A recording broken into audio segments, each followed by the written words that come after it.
This podcast episode is brought to you by Coors Light. These days, everything is go, go, go. It's nonstop hustle all the time. Work, friends, family, expect you to be on 24/7. Well, sometimes you just need to reach for a Coors Light because it's made to chill. Coors Light is cold lagered, cold filtered, and cold packaged. It's as crisp and refreshing as the Colorado Rockies. It is literally made to chill. Coors Light is the one I choose when I need to unwind. So when you want to hit reset, reach for the beer that's made to chill. Get Coors Light in the new look delivered straight to your door with Drizzly or Instacart. Celebrate responsibly. Coors Brewing Company, Golden, Colorado. The Timeline is a Blue Wire podcast. Just mentioned 9 of 10, 6 straight. You could run the table on this homestand. Yeah, we could. We just got to keep doing what we're doing. We've been defending well, and that's what's been getting us these wins. And we just got to keep doing the same thing every night, locking into a game plan, and like you said, keep getting wins.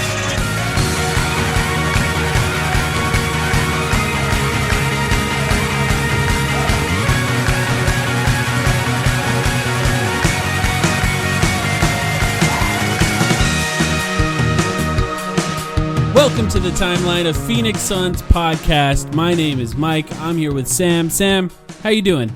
How could I be anything other than great? I mean, it literally the only other time we've come to anything close to coming on a podcast and talking about things the way that we are now is the bubble. And the bubble ended in them not making the playoffs. So this even feels different. 8 in a row there. Now the Suns have won 9 of their last 10 games, and everything appears to be clicking. Pretty fun. Let's start off with a question. The Phoenix Suns are 17-9. They have the 5th best record in the NBA. Are they contenders? Yeah. The only reason I feel like people are afraid to use that word when talking about the Suns. It comes with a certain elevated level of expectations that I worry about holding us to that. Yeah. But I think it's an interesting question. It's the history, right? It's who they were last season and the season before. I think that's always dumb to hold those types of... It's a whole new team. You know, one of the biggest changes of any team this offseason, and now they're doing really well. They're playing really well. You can't really hold that past against them. There is some fairness into saying their best player, Devin Booker, arguably their best player, has no playoff experience at all. So I guess you could say that and say that's the reason you wouldn't call them a contender. But by all other metrics, it seems like they are. I mean, it really does. I'm looking here at the Western Conference standings because the thing that's so interesting, that the Phoenix Suns have not done a very good job of taking care of business this year against teams that they need to take care of business against, teams under 500. That's why it was so nice tonight. Like, right. Regardless of what would have happened tonight, the Suns just had such a fantastic last couple of games between beating Milwaukee, which we covered mid-season when we did that post-game mailbag, and then Philly. That being said, though, you wanted the extra cherry on top tonight. The Magic only had 8 players available, especially because I wanted to ride the momentum early into this week. Like, I didn't want to bum everyone out with a podcast because I knew we were going to record right after the Magic game. Which we are, by the way. Right. With a game, though, where they, like, theoretically had they blown it against another Eastern Conference bottom feeder, which, by the way, I feel so bad for Nikola Vucevic, but that's a discussion for another day. But the Suns taking care of business against a team they needed to take care of tonight. And then you look at their 500 and above record now. They're 7-3.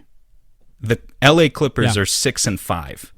Right. The Los Angeles Lakers are 5-5. The Utah Jazz are 9-3. They've legitimately been very good. Although one of those the Suns have beaten. One of those three losses is against the Phoenix Suns. Only 5 teams have beaten them. That's the true mark of a contender. Is can you beat the other 500-plus teams? And you look at the Western Conference right now, outside of the Utah Jazz, the Suns have the second-best record against other 500-plus teams. Right. Let me look at the East real quick just to get the Nets. The Nets are 9-1 against 500-plus teams. The Suns played the Nets in their next game, although it will be without Kevin Durant. But in general, I mean, looks like they're in good shape.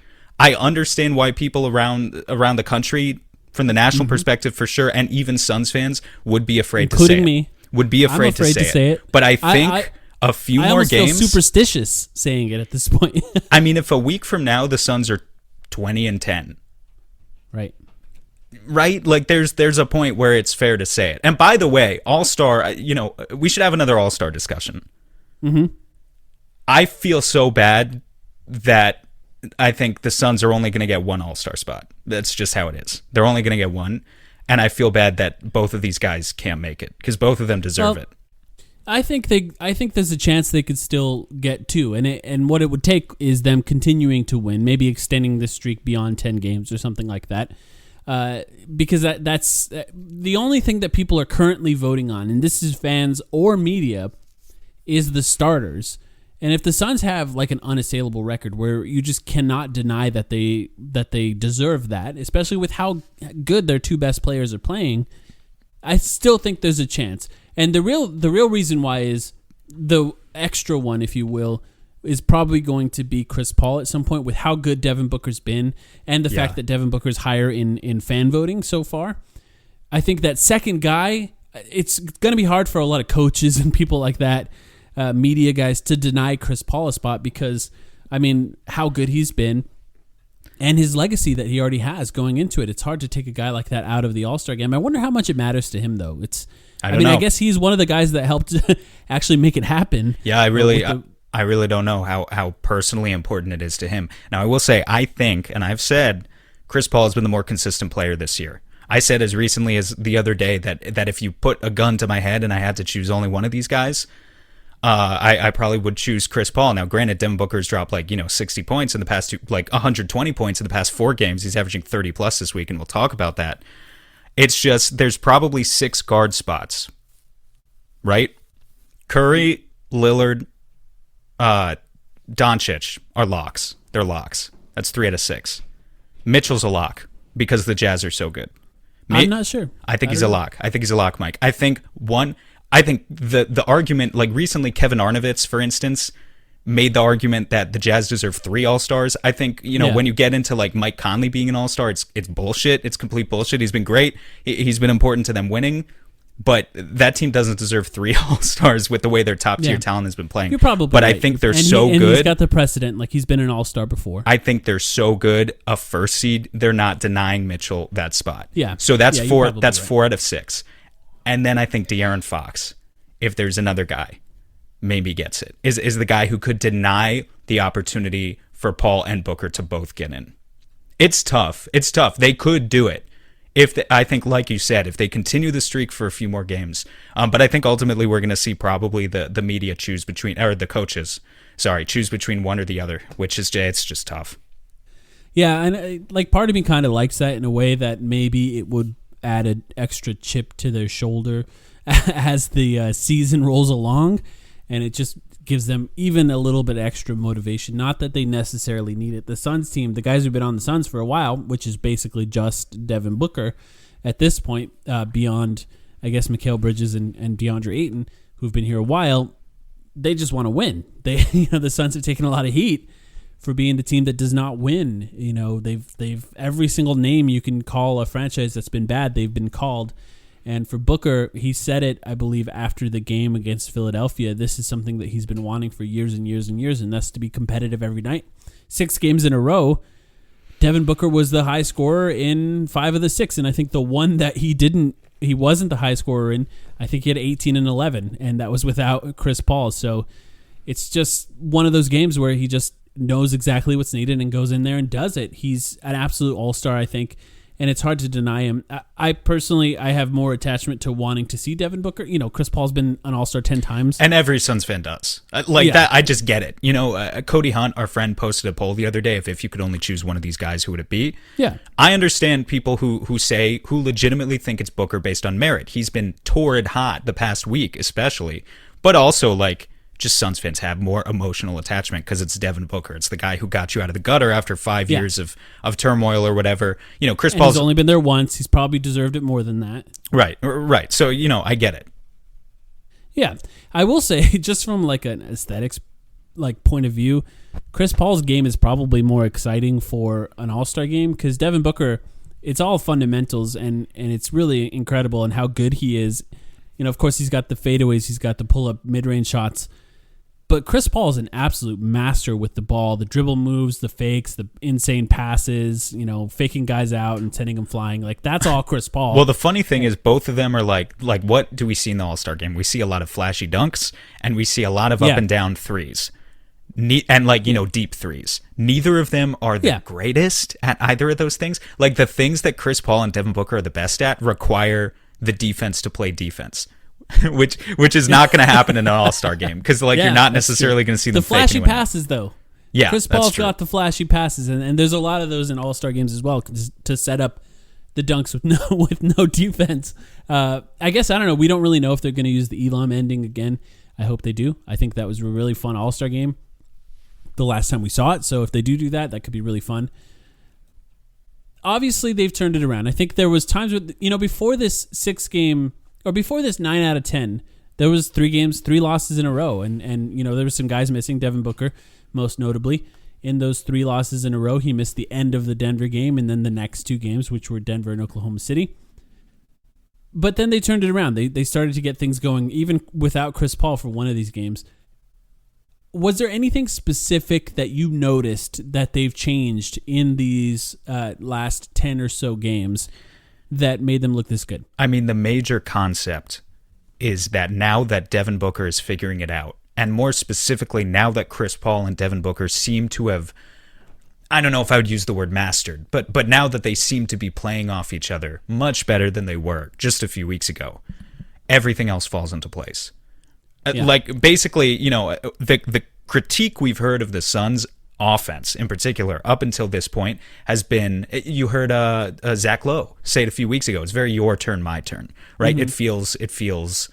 It just doesn't feel fluid in the way in which Chris Paul and Devin Booker have been taking turns. Well, now it does. And I think in particular what we're seeing is Chris Paul is recognizing now that Devin Booker's shot making has improved so much in the few weeks, for whatever reason that is, by the way. I'm not exactly sure that there's a scientific explanation for why Booker got so hot now, other than just the natural ebbing and flowing of an NBA season, right? But now that Booker is at that point, I think what Chris Paul's done is he's taken a step back and he said, I'm ready to facilitate. And when they stagger us, when we're together, I'm going to make sure Book is the guy like he was in the bubble, and we're going to focus on getting him into the flow of his offense. And when Book is off the court, that's when I'm going to be assertive and look for my own offense. And so, Chris Paul is still taking, he's generally like 12, 13, 14 shots a night. But what we're starting to see over the past 10 games is that far more of those shots increasingly are when Chris Paul is leading lineups, like, with bench guys or just some of the other starters. And when Booker is on the floor, he's taking on a different role. He's a little bit more submissive. And it's just worked. It's allowed so many other things to fall into place. Because then, you look at a guy like DeAndre Ayton, his role has simplified so much now that Booker's on fire. He can just focus on not having to force anything on offense. Mikal Bridges regressed with his three-point shooting, right? He wasn't going to shoot 45% from deep all season long. But now that Book's got it going, as Shannon Sharp would say, he gets to cut more, and he gets to do the things that make Mikal Bridges. So what we're seeing is a lot of these role players who had to step up early on in the season and kind of lead the Suns to wins. We talked about it just a couple weeks ago. It felt like if Mikal Bridges and Cam Johnson don't show up, the Suns lose the game. And it never should have been like that, but now it's not. Now those guys can just augment to your success, but you can win a game. The Suns won against a contending team yesterday, the Philadelphia 76ers, with Cam Johnson and Mikal Bridges combining for 9 field goal attempts. That was unheard of in the first couple weeks of the season. So you get to see the role players actually play like role players, and they're very good at their respective roles, but it all starts with Devin Booker and Booker and Paul figuring it out together. That's the most important thing. We talked about it. Even, as fun as the start was when there were some bad games early on, even with the wins, they had a good record after 10 or 11, 7-4 after 11 games. We still came on this podcast and we said they still have some work to do, because the most important thing for this team is currently not going as well as we expected it to go. And now I feel like it is. And you talked about it. It feels less your turn, my turn. I do have a stat that I'm going to bring up a little bit later. We're going to talk more about Devin Booker. But I also think that early on in the game where they find the right ways to play together, the right time for guys to specifically showcase what they're good at. I also think it comes down to they just look so much more methodical as games are closing down now. There were some close games in those wins. The Boston game was close. It ended up being a 9-point win. The Cleveland game was close. It ended up being a 6-point win. Milwaukee, they only won by 1 point. Chris Paul talked about it after a game. He's calling guys and getting guys together specifically to watch the last 4 or 5 minutes of games, and that's it. And you can tell that they now understand, instead of just giving the ball to one or the other, it now appears that they are reading what the defense is giving them early in games and trying to get shots specifically off of that. And I thought Philadelphia was a great example with Joel Embiid, the way that he specifically plays defense.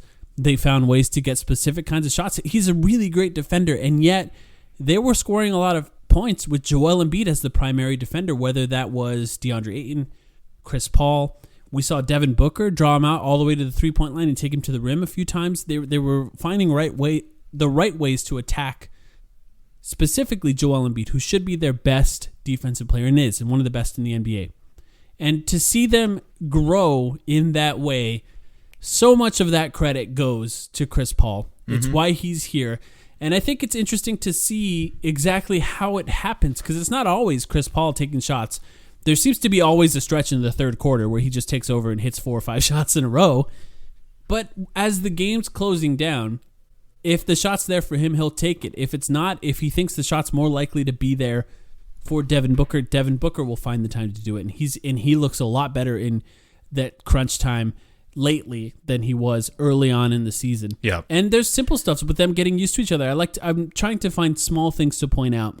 I really with them like understanding each other. I really like that Chris Paul takes spot up threes now. It really feels like he was overthinking it and trying to pound the ball into the floor a little bit. And granted, Chris Paul is one of the best ever to do that. If there's anyone you want to pound the ball into the floor, at least theoretically, it was him. But he's making more of a concerted effort now not to bog down the offense. You get a semi-open three in the corner, just take it. Don't overthink it. And lo and behold, because he's a pretty good shooter, he's making a lot of those shots. You know, it's not something that happens more than like once a game, but it's, again, the sort of stuff that wasn't happening a month ago. Well, there's two things. I'm glad you brought that up specifically. Two things that I wanted to point out for people to watch, just to help understand these guys getting to know each other a little bit better. One of them is when Chris Paul catches it at the three-point line, they're no longer standing around and watching and waiting for that rebound, if you will. Because now there is an understanding that Chris Paul may not take that shot. He might take a dribble in and find another guy wide open for a three. He might take that mid-range shot. He might wait for the screen even if there's 7 seconds left in the shot clock. It's just not always what he's going to do. That means more off-ball movement when Chris Paul catches it at that three-point line. More guys ready to screen Dario Saric, DeAndre Ayton, whoever it is. Watch for that. You'll see that. The other thing I noticed is Chris Paul is no longer setting up Devin Booker at the three-point line as if he is J.J. Redick. He played a long time with J.J. Redick. Yeah. So it's understandable that he knows exactly how to set up three-point shooters like that. Now, Chris Paul, if Devin Booker is 2-3 steps behind the three-point line and not necessarily up on it, he understands that Devin Booker can now catch it and attack his man and get past him in either draw a foul, find a big man, or find a shooter, or just take that mid-range shot. And, you know, that means not treating him like he's just going to shoot that spot-up three. Mm-hmm. Devin Booker, of course, is willing to shoot that spot-up three. But understanding Devin Booker's game to another level means that when they're dribbling it down in the half court, Chris Paul's not going to penetrate and kick it out to Devin Booker at that three-point line. He might give it to Devin Booker a few steps behind that three-point line, understanding that he knows how to attack in that position. And it's those little things that I think you have to play with guys to really, really understand and feel. And I see those small things clicking in ways that were not clicking early in the season. And to Chris Paul's credit, and just to cut him some slack of why it's taken so long, you look back in his career and he's just never played with a scorer quite like Devin Booker. You talked about he had all those years with J.J. Redick. J.J. Redick's far from a dynamo scorer. But he had all those years with a guy like JJ Redick on the Clippers as his shooting guard, his backcourt partner. That would be a better way to put this. Who just expected off screen and spot up threes. Then he comes to Houston. It's the other end of the spectrum where James Harden, it's pretty hard to assist James Harden generally because he needs the ball in his hands in the first place to initiate the set. He's doing so much isolation offense. It's kind of hard to get him into a spot.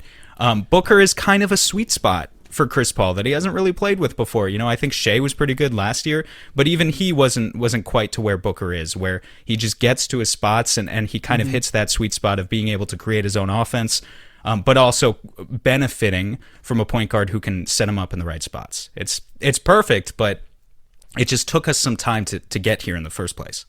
I'm really glad you brought up James Harden because there's one specific play that I think really exemplifies the difference between Devin Booker and James Harden. And it's a simple Spain pick and roll play. And the reason I want to point this play out, Harden would never do that. He would never. Yeah, he would never. And here's why. The play starts out with Chris Paul holding the ball at the top of the key. The first thing that happens is in the starting lineup on the left wing, sort of the left corner, Devin Booker is on the wing. Frank Kaminsky's in the corner. The first thing Devin Booker does, a shooting guard, is screen for Frank Kaminsky.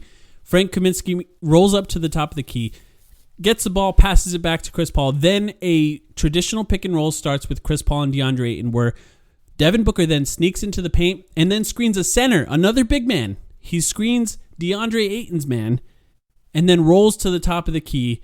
And either DeAndre Ayton's going to get the dunk, Chris Paul gets the mid-range, or Devin Booker's going to be open at the top of the key. But what that play takes is a shooting guard screening for a power forward and screening for a center. James Harden will not do that. He does not do that. James Harden prefers to stand 5 feet behind the three-point line, catch it with 8 seconds left on the shot clock, do a bunch of dribbling and score. He's very, very good at that. But credit to Devin Booker for being willing to set those screens, because when your best offensive player sets screens, confusion happens, and that's what gets other guys to score. The specific play I'm talking about ended with a Chris Paul mid-range shot. But the entire thing is based on Devin Booker being willing to set 2 screens on 2 big men, which not all guards are willing to do. And I think that's just a perfect example of the difference between James Harden and Devin Booker that I noticed in this game. And you guys can see it. I'll try and post a clip the next time it happens. They run that play all the time. It's really great for Booker. I mean, James Jones didn't get these two guys together to play this disjointed offense of one guy takes an ISO shot, then the next guy takes an ISO shot. Maybe that's what it devolves into in the fourth quarter sometimes, and you live with it because they're both so good at it. But Monty's scheme is set up for them to play off each other's strengths and cut with purpose and pass and screen and do everything, really, that you would expect from any role player to do.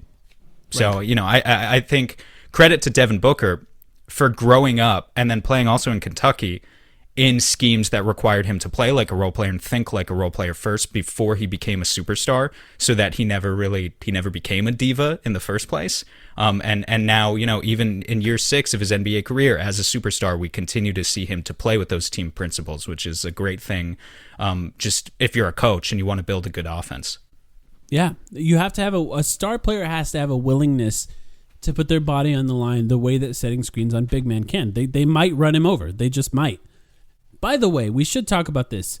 The Suns were fully healthy for 2 games in a row for the first time this season. Now, they did start the season with everyone but Jalen Smith. Technically, Jalen Smith is healthy right now. There's something going on with him. That news might come out while we're recording. I'm not sure. He was inactive for this game, but technically, every player that normally plays was available for the last 2 games. And how nice is it to see this team as it was intended, as James Jones is a master, I think, at understanding chemistry. And when there's guys missing, that chemistry doesn't quite work the way that it should, the way that it was designed to. Later in this podcast, we're going to talk about rotations, what specific guys should be in, what specific guys should be out. So we'll get a little bit more into that. But how nice is it to see a healthy team on the Suns basketball court so far? It's wonderful. I count 13 guys where you put them out there, I trust them. I'm not gonna look at Monty all that weird if he puts out Javon Carter one game and then Abdel Nader one game and Langston Galloway the next game. He's got a lot of different options. I mean, generally, and we'll talk about this later, you shoot for consistency. You want some sort of consistency. But if he chooses any of those guys over any of those other guys, you live with it because they're all NBA players at the end of the day, and it's just a luxury for Monty and for all of us as fans. Yeah, it's really nice. Obviously, Dario Saric, but Cameron Payne. Yeah, It's great to see him because Cameron Payne, he was injured and then he came back and then he kind of re-aggravated his foot, is what they said it was, and then he was out for a while longer. And I think that even when he played in that game, he didn't look like himself. He looked like a guy. Maybe it was 2 games. He looked like a guy who maybe had lost a step. He was a little slower. He wasn't confident in his shot. He was struggling to get past his guys to the rim. And the last 2 games, even if he's not putting up the stats that he was before his injuries, he looks like his burst is back. He looks like his speed is back. That first step is back. That running out and transition is back. The confidence in his shot is back. And it's bizarre that someone like Cameron Payne has become so important to this team, but it's definitely really nice to see him back. Well, it definitely reflects in the rotations, too. I mean, Monty's gotten to the point where he trusts Cam Payne enough that he does stagger Book and CP3 because you have to a little bit. But he also leaves Cam Payne out there for a few minutes a game, it seems like. And he wouldn't do that if he just knew that he couldn't trust him at all. He would stick to a strict stagger. It feels like there's a solid 3 or 4 minutes per game. The results are okay so far. It needs more of a sample size to accrue before we can really look into it. But those minutes where Cam Payne is really leading the show hasn't been a disaster this season by any means. Dario Saric, who you mentioned, wow. Mm-hmm. I mean, first he of looks all, healthy. Dario Saric is listed at 225 pounds. It's very possible that he lost weight coming off of COVID, right? Like, it's very possible that he lost. I mean, I didn't see it. It wasn't obvious on his body, but it wouldn't surprise me if he lost 5 or 10 pounds below what his listed weight is. Joel Embiid is 280 pounds. Yeah. Like, it takes toughness to do what he's doing and to do it so well. I love that guy. I've got, we'll talk. Yeah. I got plenty of good things to say about him, but we'll talk more about Quick him. I do want to give another shout out before we take a break here to DeAndre Ayton. And I think DeAndre Ayton, there was a stretch in this season where DeAndre Ayton was really going off offensively. And I think he got a lot of credit for how well they were playing in that stretch. Monty Williams and the coaching staff of the Suns have simplified his role offensively to just taking shots at the rim and being okay setting screens. But that means that the importance of his defense and rebounding has now been expanded. It's even more important for him to be able to do the dirty work that a center does. And I think it's easy to forget about how good he can be in certain games because that's just what happens with centers. I think it's almost harder to see the good things that they do. In that game against Embiid, he did a really great job against Joel Embiid, as did Dario Saric, who I think took a little bit of the credit by the end of that game because there was a stretch where they just put it away with Dario Saric in the game. But Ayton did a great job too. Embiid, every single shot against Ayton was out of the paint, it seemed like. Maybe he got one in the paint, but he was forcing him to spots that you kind of want him to. You have to give him something. You kind of want him to take those shots. Isn't that funny how Joel Embiid has been one of the best mid-range shooters this year, and we're saying the way you beat Joel Embiid is to force him not to understand his physical advantages and to settle for mid-range shots. Yep, he couldn't really post Ayton up. Yeah, he just couldn't move him. Pretty interesting. And a lot of credit goes to him, and you don't really notice mistakes by Ayton on defense, and that's because there hasn't really been a lot of them. He's doing all the right things defensively. And yes, he's not getting the ball as much, but does he need to? I think that we've seen that he really doesn't need to. We were complaining about forcing it to him early in the season. Now they're finding him, on certain plays, but what they're doing is they're looking for those mid-range shots first, and as they hit those mid-range shots, then the big comes out on that guy, and that gives the lob. They get 2 or 3 lobs, but they might not happen until the third or fourth quarter once the defense starts adjusting to the shots that they're making in the mid-range. And maybe as defenses change, Ayton can get a few more of those shots early in the games as well. Yeah, I hope so. But I think they found ways to do it. I hope so. Tonight against Orlando too, he had a couple of games of only 6 or 7 rebounds. Tonight he was back up to 13, and he is, as we talked about, one of the best rebounders in the NBA now. It's a consistent effort. He had 4 offensive rebounds tonight. I think the only thing is, you get to the point where it feels like Devin Booker and Chris Paul trust him more. It's okay if you don't want to force feed him. I don't want you to force feed him, but I do think maybe there should be a more concerted effort to feed him on the roll. He needs to be recognizing it and rolling hard, but you want to keep this guy engaged, especially if you want him to keep crashing the offensive glass, running hard in transition and like sealing guys off for 5 or 6 or 7 possessions in a row is really hard if you don't get rewarded eventually. So, you want to do what you can do to just keep him going. He only had 7 shots tonight. I have no complaints about that. But I do think there will be games in the future where he's up to 15 or 20 field goal attempts and he gets to be the star of the show. A game like tonight might have been a game where, honestly, I'd have to watch it back, but might be a game where you see a lot of Ayton's roll gravity in effect, where he doesn't necessarily get the ball, but other guys are benefiting, shooters and cutters and all that. Exactly. Yeah, and that includes mid-range shots. There's gravity there as well. He may not be a number 1, 2, or maybe even 3 star on offense, but he's number 1 on most plays on defense, him and Mikal Bridges, and that's the importance of what he can do. Let's take a quick break. When we come back, we're going to do Player of the Week, and then we'll talk about some ideas for rotations, who does and does not deserve minutes going forward on this team. We'll be right back. The economy is made up of real people doing real stuff, and it affects everything, which you obviously know since you're a real person doing real stuff. Marketplace is here to help you get smart about everything beyond the what of the day's business and economic news. We dig into the how and the why with the real people driving our economy. From big tech and interest rates to small businesses and what's happening at the Fed, Marketplace breaks it all down so you don't have to. Listen to Marketplace wherever you get your podcasts. All right, we're back. Lots of stuff to still talk about, but 17-9? What is their record now? 17-9. 17-9. It didn't change since we came back from break. It's hard to keep up. There's just so many wins. This team is so good, and it's so fun to watch a team that is this good. And I just want to say that before Last time this team was this good, I was 12 years old. Literally. I was literally 12 years old. It's working like it was designed in a way that we were hoping. And, I was hoping it would look like this at the beginning of the season. Now, realizing it has been so long that I followed a good team this closely, I think I underrated the time it takes for guys to get used to playing with each other. But now, there are moments in the game. I was telling you about this earlier, Sam. There are moments in the game where I just pause the game, and my girlfriend who watches the games with me, I just sit there and I force her to listen to me talk about the amazing things that Chris Paul specifically does, because every single pick and roll is a journey with Chris Paul, where you can see early in the game, he feels out the defense. Later in the game, he knows exactly how they're going to defend him. And what he'll do is he'll get guys in the corner and he'll say, hey, Mikal, get deeper in the corner on this one, because I know exactly how they're going to defend it, and that means that if I take this step back, I'm going to get a mid-range shot. Obviously saying all of this with his eyes.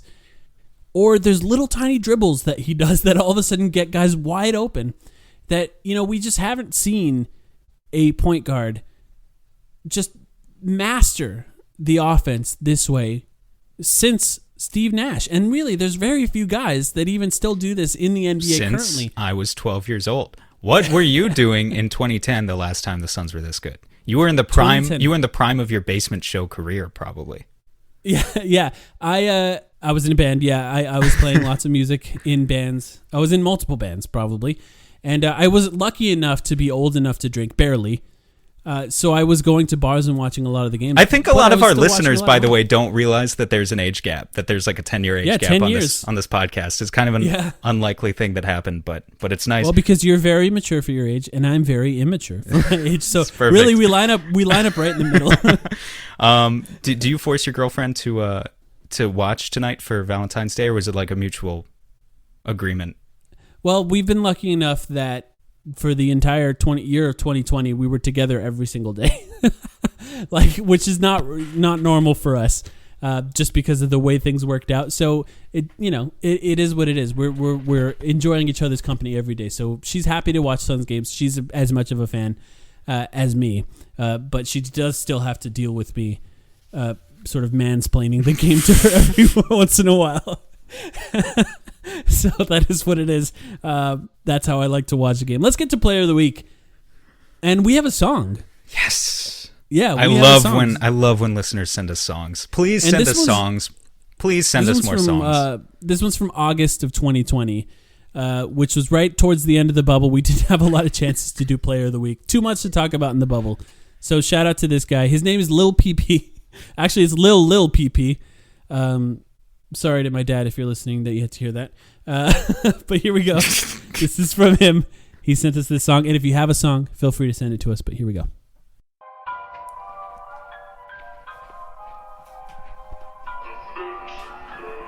It's the Timeline Pod, greatest listen with the squad. Podcast where we stand, Shaquille Harrison and Mike is the number one Miko Bridges fan. Who's the best hooper of the last 7 days? Obviously Booker, a surprise like Mike James, or maybe Monty Williams for drawing up the plays, or even DeAndre Ayton for not missing 25 games. And shout out Robert Sarver, please saw the team. It's the Suns Player of the Week. I tuned out. I'm sorry, little PP. I tuned out after I heard a Mike James reference.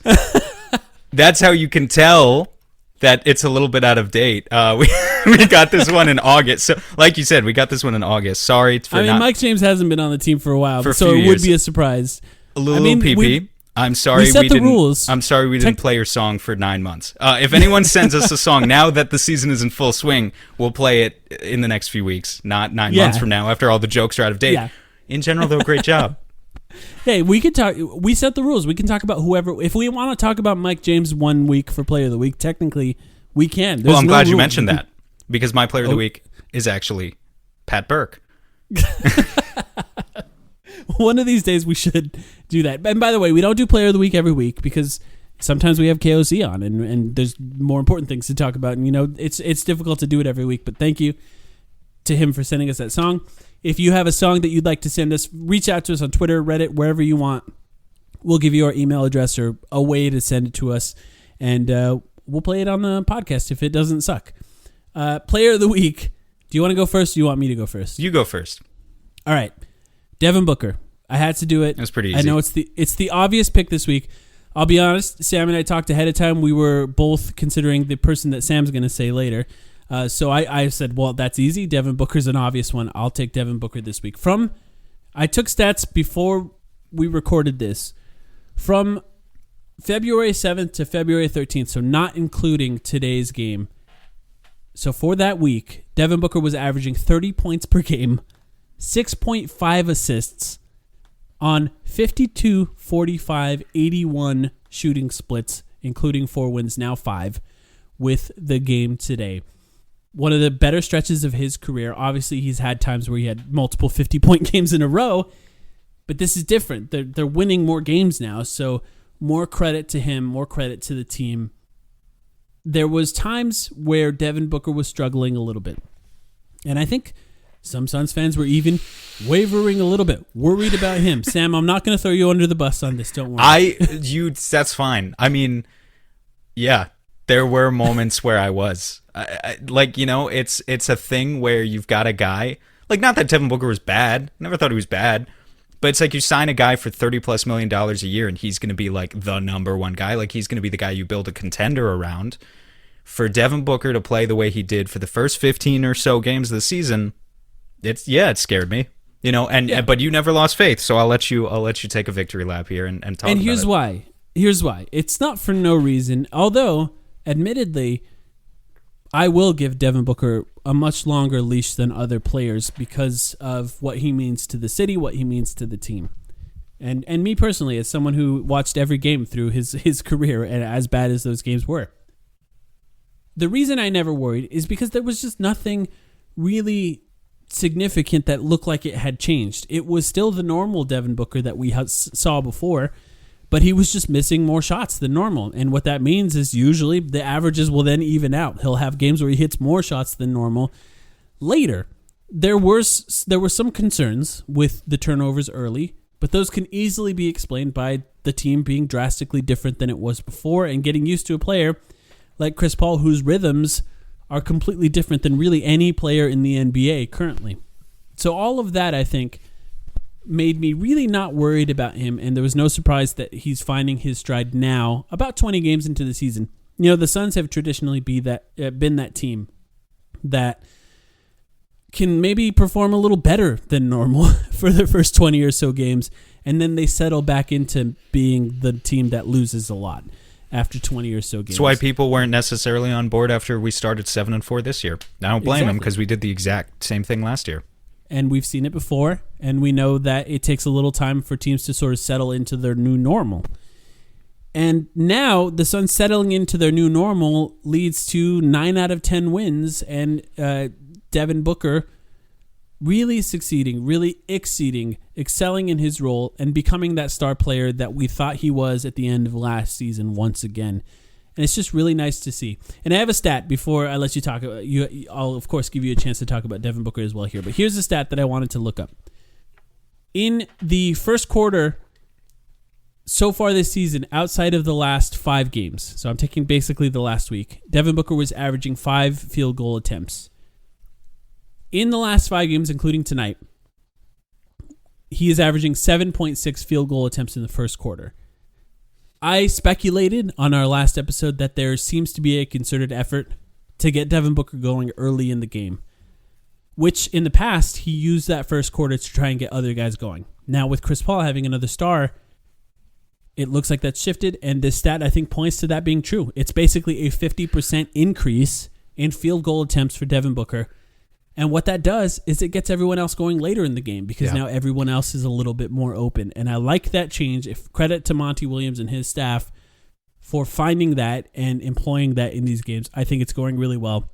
And it's nice when the stats line up to what I think I'm seeing. So what do you think about Devin Booker? Yeah, and I mean, that was funny, first of all. It's also just, again, recognizing Chris Paul, right? I think he deserves credit there. Like, Chris Paul is going to be a guy, he's going to wake up in the fourth quarter, and he's going to start taking some of your shots. And Devin Booker, whether he likes it or not, he's going to get clutch shots too, but he just doesn't get to be bubble book exactly in the fourth quarter, because it's going to be more of a trade-off between those two. So he needs to establish himself early in the first quarter. Otherwise, he may never get the chance to dominate the ball.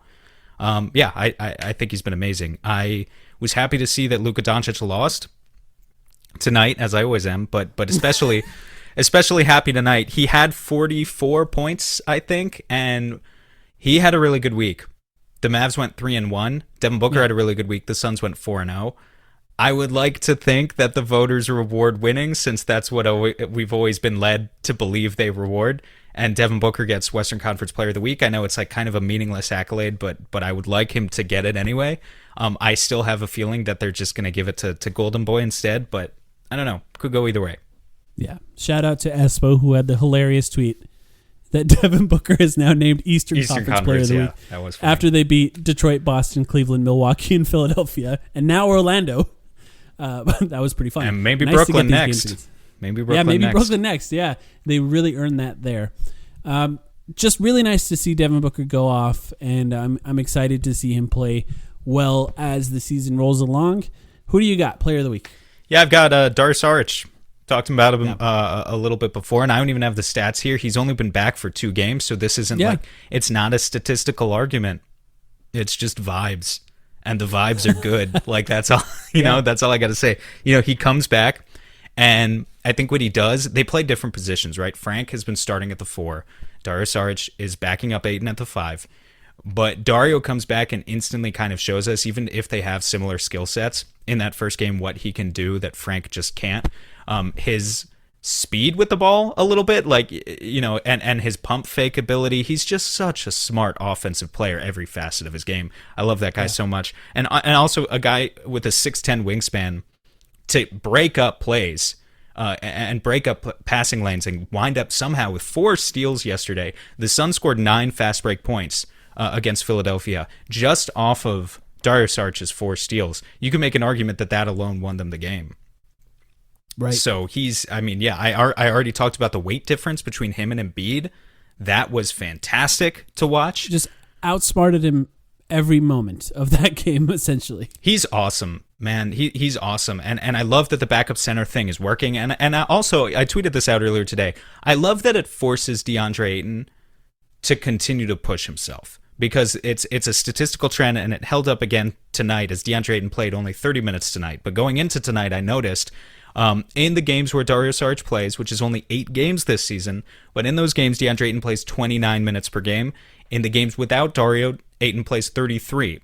A difference of 4 minutes per game may not seem like too much, but they rely on Ayton more when Sarge is out of the game. When Sarge is in the game, Ayton really needs to prove it. He needs to put it all out there on the line, give total effort in order to prove that he deserves to stay in the game. And I just like that. I just like accountability for all players. Exactly. Earn it. It's, you're year 3. He's made great strides. There's no reason for us to be upset at DeAndre Ayton right now. Not at all.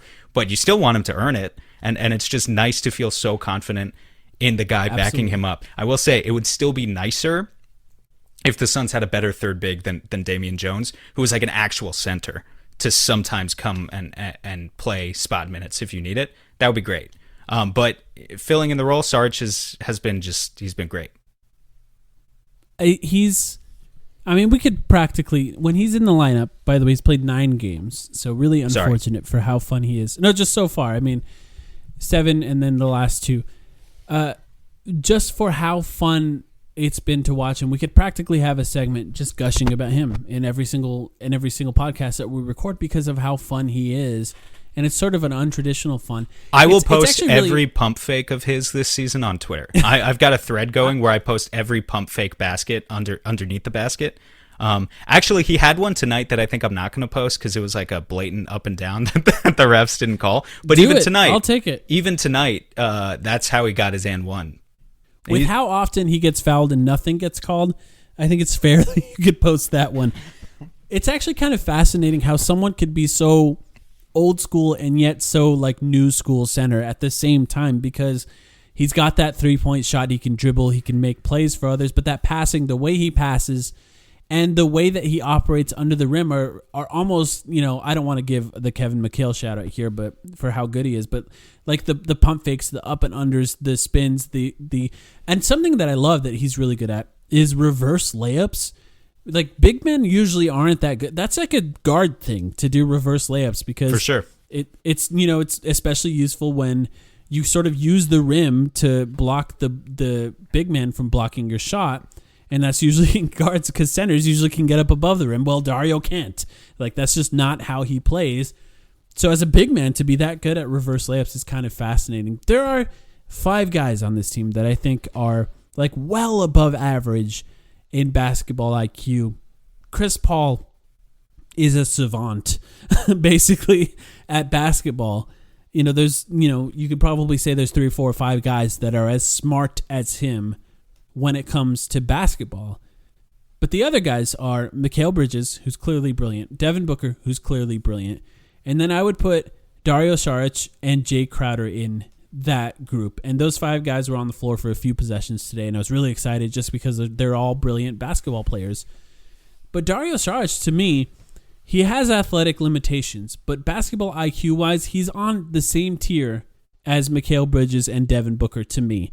They're just as smart as each other. It's just he can't really move around the way that those 2 guys are because he's big and he's not really athletic. And and it's just kind of cool to have a guy that's that big, that's that smart. It must be what it's like, like to an extreme level to watch Jokic every night for the Nuggets. Obviously much better. Yeah. But it's probably really fun to watch a big guy be that smart with the ball. Yeah, he's a homeless man's Jokic. But yeah, in general, that is what he's doing. I would like to see that lineup more. That you mention I'd like to see it too. I feel like have we even really seen it much this season? I I've feel looked like it up. There's less than like 50 minutes, I think, so far this season. Not something that I would have expected to see a lot of. Yeah, and I could see it happening. I think the one time that you can't do that is if you have a big center. And maybe you can because of how good Dario Saric was against Embiid. If you can outsmart him, you can outsmart him. Yeah, I think Saric is proving that you can play post. He can play post defense against anyone. Like, literally, we've seen him play post defense against Jokic, too, this season. Those are the 2 guys that it's hardest to do that against. Yeah. And he's done last it. Season. And he did well last season, He's done it to both guys. But, I think the only thing is, like, you put Dario and Jay and Mikal all on the floor together, and it's like, okay, we know we're just going to kind of leak out and play with pace. We're just not going to rebound, and we're cool with that. Like, so, as long as you know that that's off the table, rebounding is off the table for 3 or 4 minutes while you decide to just run and try and make cuts and smart plays. That's a really interesting lineup, and it definitely has its strengths. Yeah. They'll just outscore him. That's basically what it comes down to. And, actually, this leads really nicely into the conversation that we wanted to have. And everyone's healthy now, and who knows how long that will stay. And, obviously, we're as much as everyone else waiting to find out what's going on with Jalen Smith. But I think he's out of the rotation anyway. Like, this is a guy who's probably not going to get minutes anyway, and that's okay when you draft a guy on a team that could potentially be a contender that rookie may not get minutes in that first year. That's a relatively normal thing for a good team. It's really the Suns fans are sort of used to watching bad teams and probably expect rookies to play a little bit more, and they're not going to normally. But, that leaves some interesting guys left to talk about because Monty has some, he's got some decisions to make now in a way that we haven't really seen a Suns coach have in a long time. I was joking with you, Sam, earlier in the week. No matter what, when the Suns lose now, Suns fans can say it was Monty's fault because there were good players that did not play in that game. Probably. That is a great point. It's a great point. And you know what that means? Like, say Langston Galloway doesn't play and the Suns lose by 5, they'll say, "Oh, Langston Galloway should have played. It could have got more 3-point shooting." And that's Langston me. Galloway that's does me. play. I'm them. If Langston if Langston Galloway does play and Abdel Nader doesn't play, then we can say, "Wow, the Suns really needed Abdel Nader. Nobody was getting to the rim. They needed more guys attacking." Right. Yeah, exactly. And that's going to happen with every single game that the Suns lose because there are an abundance of players that deserve minutes on this team. That means they are making decisions. There are guys at the end of the rotation, and I organized the Suns players by minutes played per game. And let's just go from the bottom, and let's just talk about which one of these guys you and I think deserve minutes, and maybe even the scenarios that they deserve minutes. One question first. Your ideal rotation, your ideal fully healthy rotation, if you could create it, how many guys are in that rotation? Are you going 8-man, 9-man, 10-man? Probably 8 or 9, but I think with this team, you can go to 10 with this team. I do think that. The bench is good enough, and I think that's, I don't know, it's going to be really interesting in the playoffs what they do here. I think my idea for an ideal kind of playoff rotation is 9-man generally. It's an arbitrary number, but I like that number. And yeah, I've got 4 very clear guys in my head, but I'm willing to make arguments for anyone if we go up and down the list. Let's go from the least amount of minutes, and that's Tyshawn Alexander, and we're just going to say no. No, although he's played very well. Blowouts, it'd be fun. He's played very well in the G League bubble. He had 10 threes over the last 2 games combined. So watch out for Tyshawn Alexander. I do think the Suns... You were talking about the Suns needing a victory cigar. Maybe it's Tyshawn when he's back. They need to play him. They need someone fun. They need either someone who's 28 years old and a meme, and it's okay, this guy's not the future, but he's a meme, like a Boban or whatever, or they need a young player where it's you're clinging on to the hope that he is something one day, which would be Tyshawn. But they need something other than Damian Jones to come off the bench in a blowout win. Just something that keeps me wanting to watch the game, basically. Yeah. The next guy, least minutes played, at 6.3 minutes played per game, Jalen Smith. Yeah. We don't know what's going on. I guess we can skip this, right? Yeah, we don't know what's going on with that. But regardless, we know he wouldn't play much. And I don't think he should. He looks lost. He's not great on defense so far. It's not that he can't be good. Yeah. It's just that this team needs to win as many games as possible. Maybe there are some Suns fans that won't like hearing this, but when they're fully healthy, I think it's pretty clear that he should not be playing much minutes, right? Yeah. Okay. Damian Jones? Nope. 0. You can cut him out entirely. I think we're both on the same page here. I joked yesterday that I would have liked to see the Suns just kind of try and sneak Mo Bamba into the locker room today after this game and trade Damian, because Mo Bamba hasn't really been playing that much anyway for Steve Clifford. Steve Clifford hates Mo Bamba for whatever reason. He has him hidden in the depth chart behind Kem Birch. But Mo Bamba is still something. And he's exactly what I was talking about with that third center who is basically your only second natural center on the roster, but your third center because you're playing Dario so much, who can still be athletic and come in and block shots and stuff. Damian Jones is not that guy. I was hoping that he could be that guy, but he's not that guy. He's an athlete. He's a train wreck on defense. An absolute train wreck on defense. He's a walking trolley problem. Yeah. I think his defense is so bad that we have not talked enough about how bad his offense is. All right, let's move on. Wait, no, I just want to point one thing out.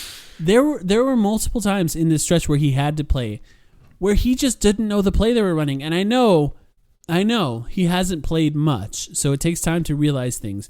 But there were enough stretches where They're just running a Spain pick and roll. You got to know how to run a Spain pick and roll when you're playing with Chris Paul at some point. Like, how do you not figure that out? You're sitting there watching the game. Figure that out. He's blowing up their offensive plays on his own, regardless of his individual scoring, which I don't care about. All right, here's where it gets interesting. Javon Carter has now not played, essentially. I mean, there are times he gets in if the Suns are up by enough. In the last few games, most of these games in this win streak here. And, 11.5 minutes per game is what he's averaging. Technically, he's played 22 games out of 20 whatever it is, 20 whatever. But not really. And at this point, it makes sense, and I think there's a conversation to have there, but what do you think about Javon Carter? Yeah, I think he's useful in certain situations, but the fact of the matter is, and I don't blame him for this because he hasn't gotten consistent playing time, right? But he's shooting 25% from deep this year, maybe better than that. I'm not looking at a stat page. There's no reason to keep him in the rotation. He's not. He's not in my 9-man rotation, and I don't feel bad about it. I love Javon Carter, but that's just what it is.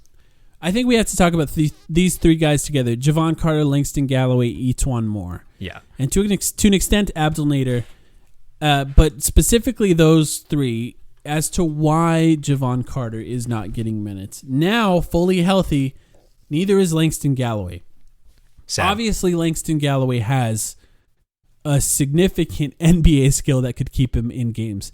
And it's not like Troy Daniels. He's better than Troy Daniels at other things. As my friend, our friend, Rich Anthony would say, find the shooter. Yeah, he's one of those guys. He's a shooter. Langston Galloway's on the floor. You got to find him. But what does Monty Williams love? Shooting. Playmaking. Yeah, you're right. No, there's a reason he likes Etuan Moore. Yes. And here's the thing. Etuan Moore is also a good shooter. He's a good shooter. Yeah. Man, I understand. So I think Etuan's the guy who's in the rotation and the other two guys are out. I still wish it was Langston. I just can't even lie. And the reason I feel like that is not because Etuan Moore is bad in any way. He's been good. He had that 17-point game in the win against Cleveland, playing 40 minutes or whatever last week. That was awesome. Mm-hmm. But you've got dribble penetration coming from CP3. You've got dribble penetration coming from Booker. You've got it coming from Cam Payne. Anyone you pair Langston Galloway with, you have that.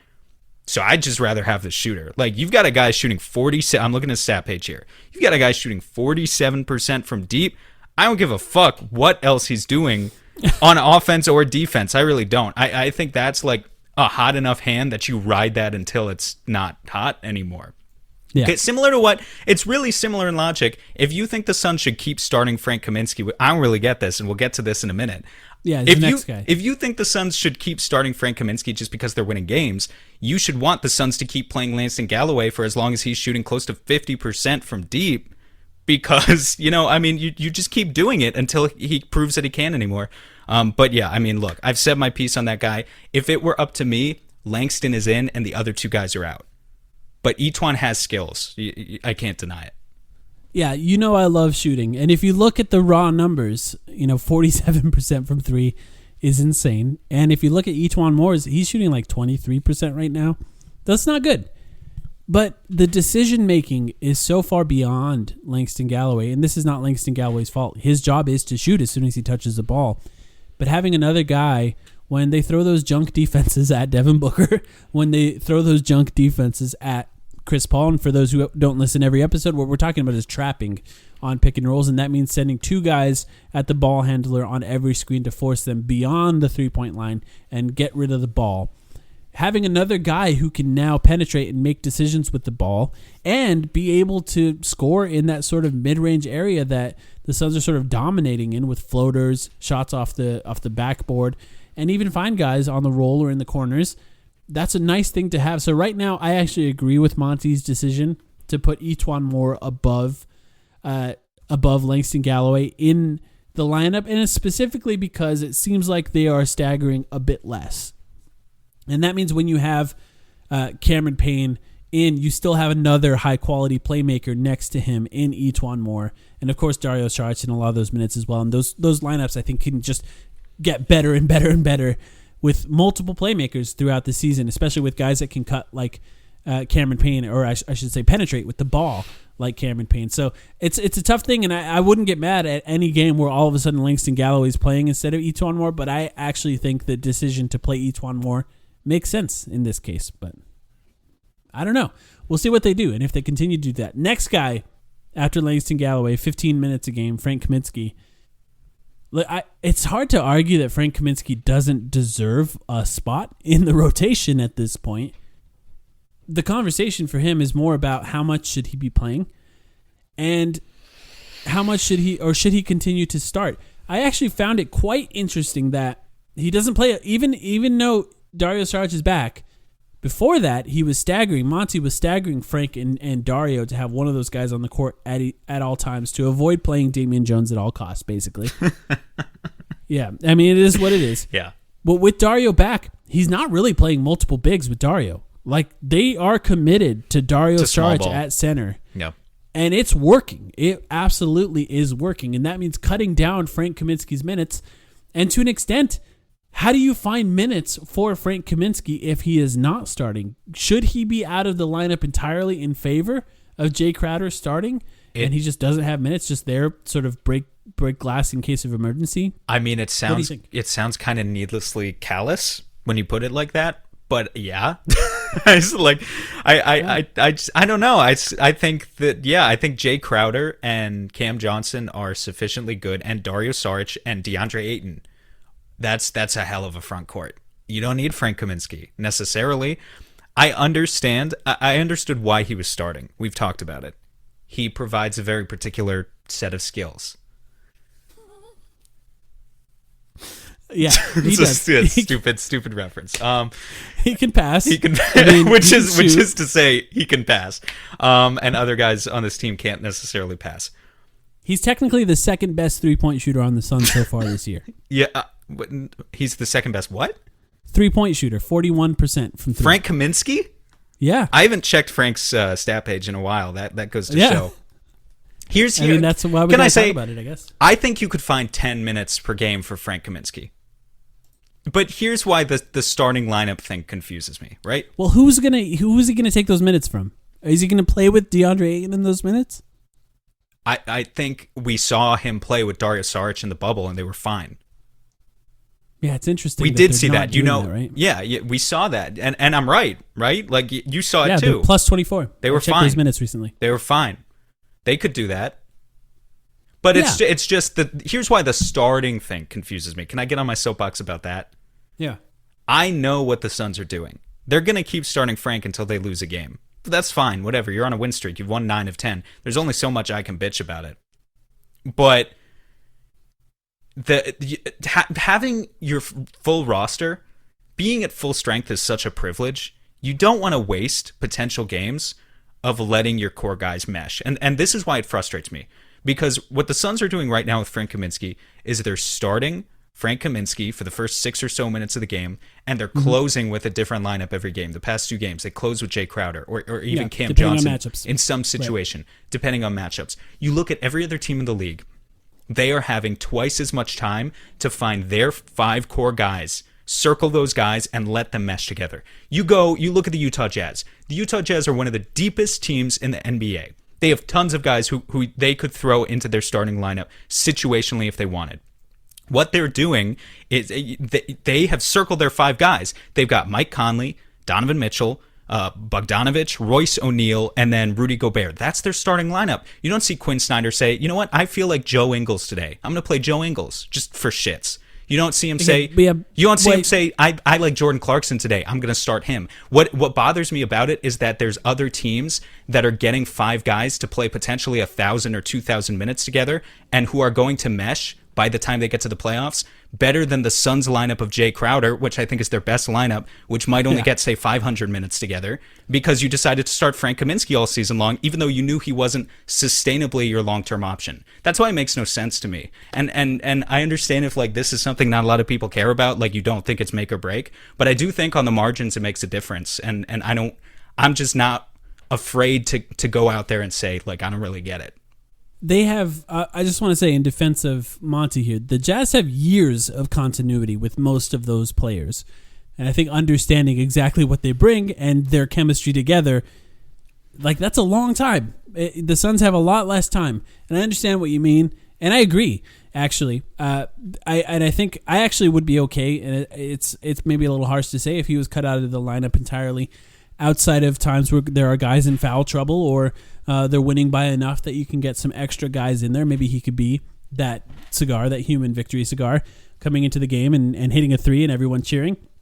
But I do think there are things that make it make sense, and I think that it's been a stretch of games where it just made sense to have him too. So as we go forward, especially against some of these Western Conference teams, it will make less sense. But there were times in this game where Chris Paul would forcibly get switched onto Vucevic, and then they would have enough time for Chris Paul and then Frank to switch while DeAndre Ayton's on a perimeter player. So you have another big guy to switch. And yes, that could be Jay Crowder, but it doesn't hurt to have Frank Kaminsky in those scenarios. I'm not gonna freak out. Neither am I. Kaminsky hey, I don't want to be known as the guy who freaked out about Frank Kaminsky. That's not the hill. You're not. That's not out. the hill I'm here to die on, because that's the Sun. That's a dumb hill to die on. It's just I just don't fully get it. I can't say with any statistics that the Suns have been losing games because of Frank Kaminsky, or that they've even been bad because the net ratings haven't been bad and they're not losing games. They've been good. But you know what? Yeah. The other thing I don't understand is we know Jay Crowder is not. He's a okay offensive player. Actually, he's an underrated passer. You've talked about that before. That's part of the reason I do think he can start instead of Frank Kaminsky, because a lot of the passing stuff, I think Jay Crowder does that too. But in addition to that, Jay Crowder needs Chris Paul and Devin Booker to create offense for him. And Jay Crowder took a ton of threes tonight. What did he shoot? He shot 4 for 13. He's shooting sub 30% from deep in all of his games as a reserve. It's very obvious, I think, to anyone who's paying attention, that Jay Crowder plays better when he's with the best guys. And if you've got a guy like Jay Crowder who you just committed a 3-year contract to versus Frank Kaminsky who you plucked for a minimum deal a week before the season started, I would think you want to show full investment in the guy who you're committed to for the next 3 years. I would think that, but I don't know. I guess we'll see. Again, I think the Suns are they're riding a hot streak. I hope they keep winning games. I hope, Frank Kaminsky, if the Suns win the next 60 games in a row and then Frank Kaminsky is never taken out of the starting lineup, then great. But eventually, I think we're going to maybe keep having this conversation. Yeah, and I think that Jay Crowder's so good even when he's not hitting shots that it almost doesn't matter to an extent.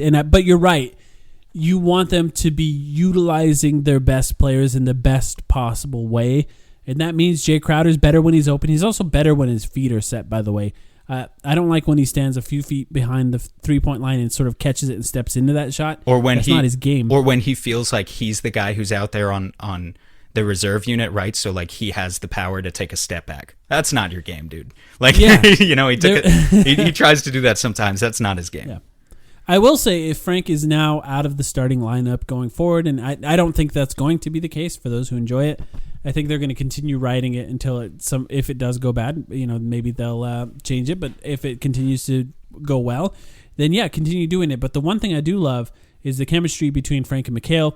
There are plays where they just pass back and forth to each other 3 or 4 times. There was one play today where it went Frank, Mikal, Frank, Mikal, and then a rebound back to Frank, back to Mikal, and then they scored. And it's just funny. Those guys have such great chemistry together. They're able to find each other in the right position, and maybe that's part of why Monty likes it, because as good as Jay Crowder is, he's just not tall. Having a tall playmaker matters. You can get the ball over guys to cutters in a way that Jay Crowder can't. And I'll say this as a guy who's 5'9" and likes to pass the ball, and if I have a 6'4" guy on me, it's going to be a lot harder to pass to cutters. So I understand the difficulty to a very small extent. It's better to be a tall playmaker. And there's very few of those guys, so they can utilize him. I understand it. So I guess it's safe to say I get why he's starting. I wouldn't be surprised if it changes at some point, but I don't see it changing anytime soon. Last guy, funny to end the podcast with a conversation. I'm assuming that both of us think Cameron Payne is just a lock at the backup point guard, right? Yeah, he's a lock. Yeah, and that's fair. He's earned it. The guy we didn't even mention is Nader. Yeah, that's the last guy, Nader. So sorry if I just screwed up. If you had a nice no, it's totally fine. I just wanted to make sure we were both on the same page with Payne. So Nader, It's, by the way, the third best 3-point shooter on the Suns so far, Abdel Nader at 39%, shooting 2.3 a game in the games that he's played, which is 10 games. Obviously has been injured in some cases. He can play shooting guard. He can play small forward in very small lineups. I could even see him being deployed as some sort of power forward-ish player. Wouldn't be surprised if that happened at some point. I mean, it's tough to say that he deserves minutes at this point outside of injuries, right? Yeah, there's just too many good wings on this team, so I think he's just a break in case of emergency guy, but he's a good guy to have in the event of that. And I guess that's kind of just how we can close out the conversation here is you've got so many talented players, only so many of them can play. That means you could flip one of them for something else in a trade. That's something that people keep bringing up. I don't see anything out there right now that I want, to be honest. But I mean, people commonly say a backup big, and I'm like, I still want that to be Sarge. That's what I was talking about. Like, if I could get Mo Bamba for free, then yeah, it's great. But but I don't want to. I don't want to trade. I don't even know what Mo Bamba's making. He's probably making top too 10 much. Pick. Yeah, I mean, like you probably need to flip like Javon Carter and Abdel Nader or something for Mo Bamba, like with what he's making, and I don't want to do that. And like a pick or something. So I would get a backup big if I could get one. I mean, maybe this is where you look at the buyout market in March. Yeah. Isn't that kind of weird? Like if the Suns are contenders for once and they can get the guys who get bought out. Yeah, in pursuit of a ring, rather than the other way around, where like you buy out Tyson Chandler 5 games into the season and he runs to LA. Yeah, it's true. I still think a 3-4 wing is another one of those. And yes, we have some good ones on this team, but we saw when there were some injuries that depth it's not as great. We have more guards than we have wings at this point. So if we can get another wing, that wouldn't be so bad. All this to say, the Suns have been really good, and I think Monty's been doing mostly a good job with the rotations.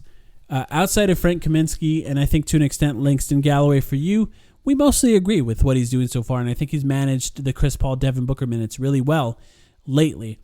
A very fun team, a very good team, a test coming up against the Nets, not as much as what we expected it to be. I was weirdly disappointed that Kevin Durant wasn't playing. Because I wanted to see them against a fully healthy Nets team. I mean, is that weird now? Not at all. You wanted to have the bragging rights of this team has beaten every contender in the Eastern Conference. Why wouldn't you want that? I mean, they would have beaten, theoretically, they could do it against a full-strength Nets team. Milwaukee, Philly, Boston, Brooklyn. Am I missing someone? Is there a contender I'm missing? I mean, not really. Cleveland, I don't think they count. Not them. Miami's been bad. Miami's been bad. Indiana, who the hell? Who? Indiana, we beat Indiana too. I mean, they're all there. Is in that? Yeah, they would have. That would have been everyone. Would have been everyone. And it, now it's just it feels a little bit hollow if you try to say that after they beat a KD list team. Yeah. So Brooklyn on Tuesday, followed by New Orleans and Memphis on Friday and Saturday. That's the week this week. An interesting week. It's one of those weeks where if they beat Brooklyn, then they should beat New Orleans after they took a beating from them. And then Memphis is a tough team. It's not, neither of those games are easy outs, but they can extend this win streak to 9 games if they do really well. I'm not going to count on that. Very excited to come back and talk about this team later. Maybe a midweek episode this week. We're not really sure yet. Maybe. We'll see. When's there's a Tuesday game, and then is there when's the next one? Friday, Saturday. So maybe we'll go live on Wednesday. Maybe. Yeah, we'll see. Well, all right. A few games to keep you on the edge of your seat. Whoops. Yep. We'll be back soon. Watch for if Mikal Bridges hits his first 3. Another win for Bridges Law tonight.